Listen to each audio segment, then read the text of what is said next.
ವಾಲ್ಮೀಕಿ ನಿಗಮ ಬ್ರಹ್ಮಾಂಡ ಭ್ರಷ್ಟಾಚಾರ ಕೇಸ್ನಲ್ಲಿ ನಾಗೇಂದ್ರ ಅರೆಸ್ಟ್. ಆಸ್ತಿ ರಹಸ್ಯ ಬಯಲಾಗ್ತಾ ಇದ್ದಂತೆ ದದ್ದಲ್ ತನಿಖೆಗೆ ಎಸ್ಐಟಿ ಟ್ವಿಸ್ಟ್. ರಾಯಚೂರಿನಿಂದ ಬೆಂಗಳೂರಿನತ್ತ ಹೊರಟ ಅಧಿಕಾರಿಗಳು.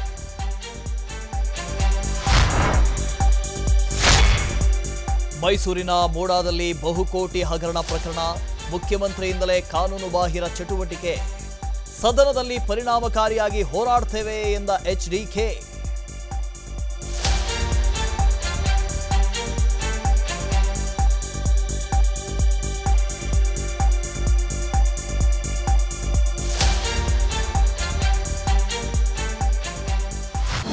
ಅನುಕ್ಷಣದ ಸುದ್ದಿಗಳಿಗಾಗಿ ವಿಸ್ತಾರ ನ್ಯೂಸ್ ಯೂಟ್ಯೂಬ್ ಚಾನೆಲ್ ಸಬ್ಸ್ಕ್ರೈಬ್ ಮಾಡಿ.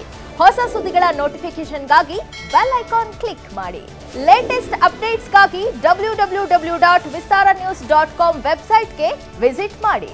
ಅಂಗೈಯಲ್ಲೇ ಜಗತ್ತಿನ ಸುದ್ದಿ ತಿಳಿಯಲು ವಿಸ್ತಾರ ನ್ಯೂಸ್ ಕನ್ನಡ ಆಪ್ ಡೌನ್ಲೋಡ್ ಮಾಡಿ.